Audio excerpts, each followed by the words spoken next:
everybody, welcome to today's video.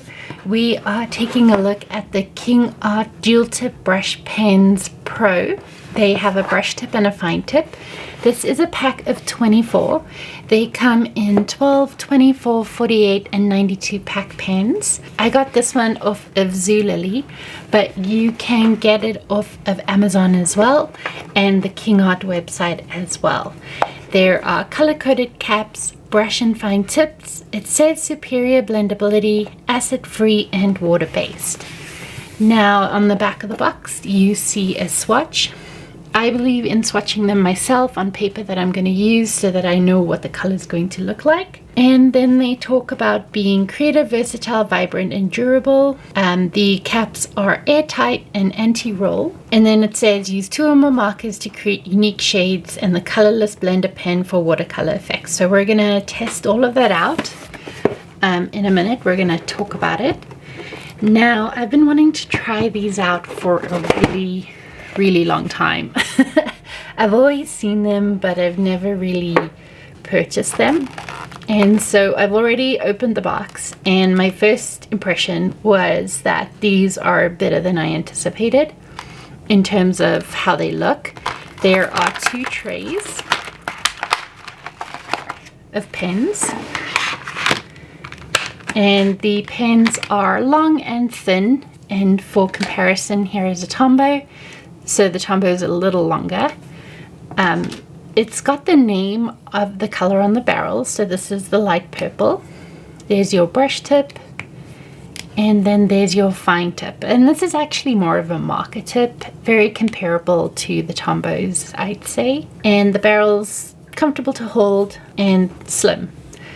So those are the pens. I'm not seeing a colorless blender pen in the set, so we will use that separately, or sorry, we'll use the Tombow to blend it when we get into our blending. The price of the box ranges from $30 up to about $120, but they do go on sale. Like I said, I bought mine off Zulily, and as of this video they were on sale on the Kingart website, so you can go check that out. The colors are, or at least they look really vibrant based on the caps, and these set here is really speaking to me. When we swatch these colors, we will take a closer look at the naming convention. For example, this says light purple, but it really looks more like a pink, so I'm curious to see how that's going to work out. And of course, on my blog, you will find these compared to the Tombows, the Funosuke's, all the brush pens that I have tested so far. So with that said, we are now going to move on to the blending. Okay, so we're going to do some blending now. In full disclosure, this is my 3rd time filming this because of technical difficulties, but here we are.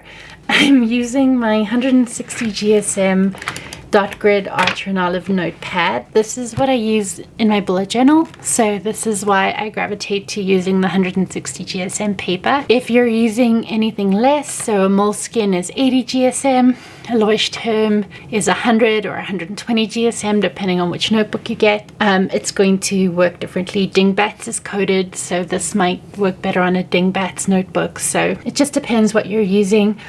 I'm using Archer and Olive, so this is why I tend to do my pen tests on the dark grid paper from Archer and Olive. So I grabbed the 3 blues. We have a deep blue, a peacock blue, and the light blue.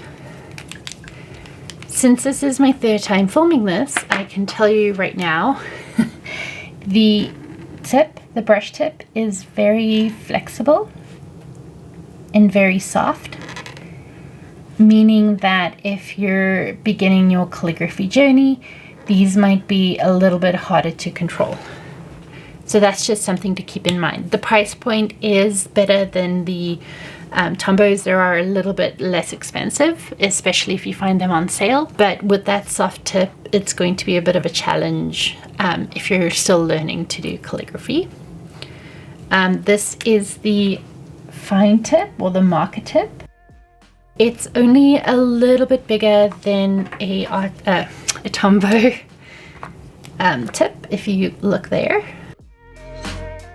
So that's fine. The one thing I will say though is I don't care for the cap. I find the cap to be really small and smooth, so there's nothing really to grip on.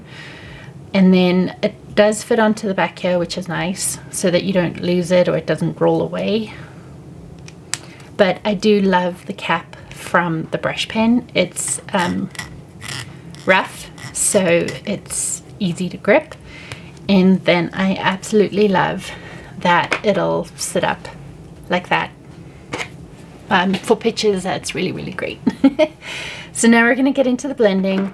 We're going to be blending the light blue and the peacock blue together, and we will take a look and see how it handles. So I do want to mention that when I first do the lettering, when the ink first passes over the page, it looks very wet, but it dries very quickly. So we will see how that blends. And then just using the light blue, I'm just going to blend out this dark, or the peacock blue. So that was challenging to blend because the ink dries so quickly, especially on this paper. Again, on a coated paper like Dingbats, it might work a little better. And it's bleeding through the 160 GSM where I tried to do the blending. So just something to keep in mind.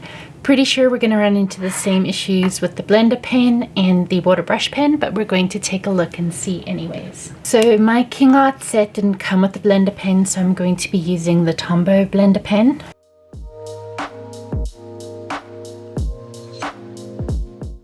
So that did nothing. Now, in theory, these guys have the same base as the Tombows, which is water-based, so it should work, but it definitely didn't. So we're going to try the water brush pen now.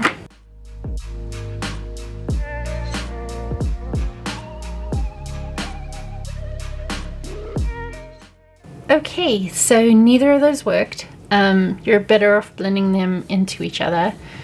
These did not work at all. This did give it a paint effect, which is kind of cool, but again, not so much for blending. So next up, we are going to do the pickup method. I used a little acrylic block, so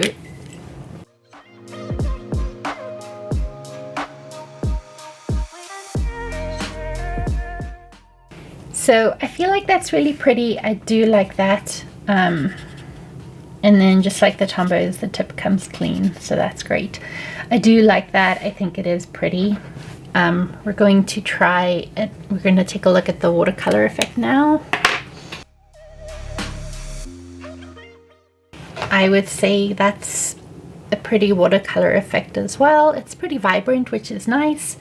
I wouldn't use a water brush pen though. I'd use a regular brush so that it doesn't get too watered out if you're picking it up. And then there's one other thing I wanted to try, and that is where you put the lighter tip onto the darker tip, and it's going to give us a similar effect to this one, but I just wanted to take a look and see.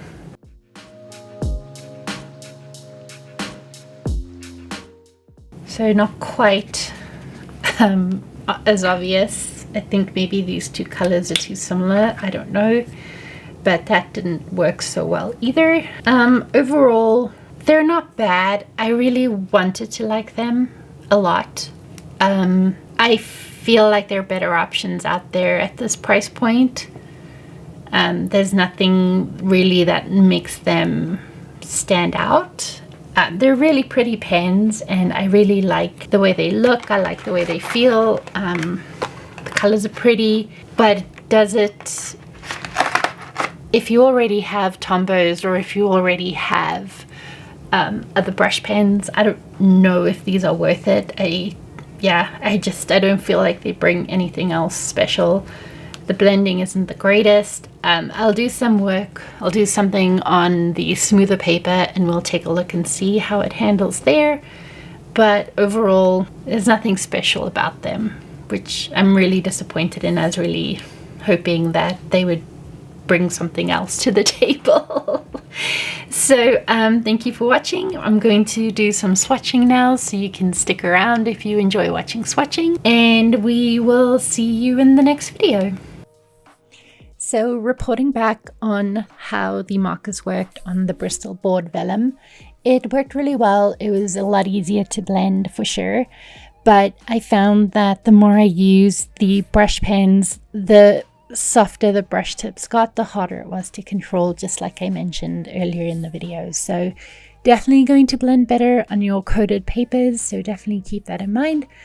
Otherwise, thank you so much for watching today. I would appreciate it if you like and subscribe for more content related to bullet journaling. Thank you so much for watching today.